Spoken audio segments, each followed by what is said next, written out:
जय भीम, जय मीम। मैं अबरार हुसैन आज़ाद चारमीनार असम्बली कॉन्स्टिट्यूंसी से मैं बहुजन समाज पार्टी का उम्मीदवार हूं और हमारी डोर टू डोर कैंपेनिंग और शख्सी मुलाकातों का सिलसिला जारी है। आवाम की तरफ से काफ़ी हिम्मत अफजाई की जा रही है। बहुजन समाज पार्टी को लोग कांशीराम के दौर से जानते हैं और कांशीराम साहब के दौर में बहुजन समाज पार्टी का जो ग्राउंड में वर्क हुआ था उसी का नतीजा है कि आवाम उसी वजह से हमको बहुत पॉजिटिव रिस्पॉन्ड कर रहे हैं। अब रही बात तेलंगाना में सियासी हालात के और मौजूदा हुकूमत की बौखलाहट की कई शक्लें सामने आ रही हैं, जैसे कि इस रियासत के वज़ीर दाखिला जो अपनी ज़बान से जिस तरह के अल्फाज अदा कर रहे हैं और फिर सिलसिलेवारी वो अपनी बात को झुटलाने के लिए नत नए अंदाज में अपनी गुफ्तगू कर रहे हैं।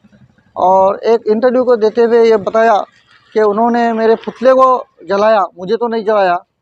तो आपको ये एहसास होना चाहिए कि आप एक मुसलमान हैं, आपको जलाया नहीं जाएगा, आपको दफनाया जाएगा। और कौम इतनी भी बेगैरत नहीं है कि एक मुसलमान को जलता हुआ देखेगी। ये एक इस्लामी नुक्ते नज़र से मैं ये बात को कर रहा हूँ।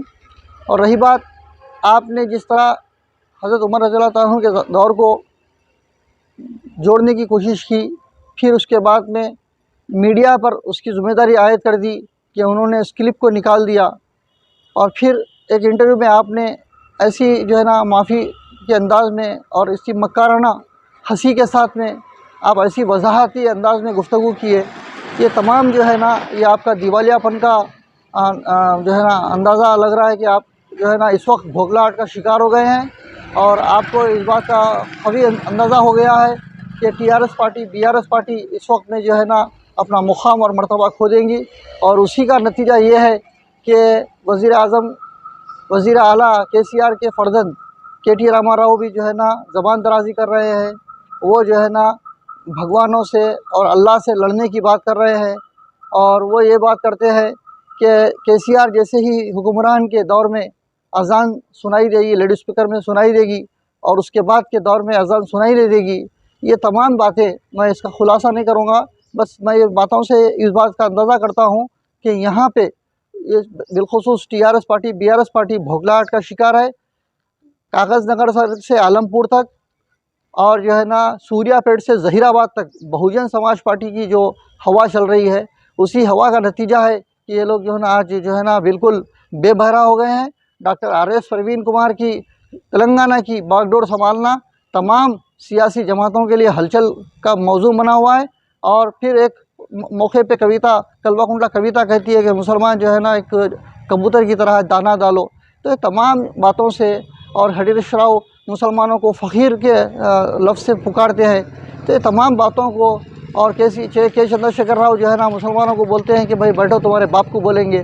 तो हम ये जानना चाहते हैं क्या मुस्लिम कौम इतनी बेगैरत हो गई है कि इनके धुतकारने के बावजूद भी इनके साथ में हम अपना वफादारियाँ बरकरार रखेंगे और हमारे साथ में जो नाइंसाफ़ियाँ हो रही हैं उसके बावजूद भी हम इनको दोबारा मौका देंगे। तो इस वक्त में गौर करने की बात है।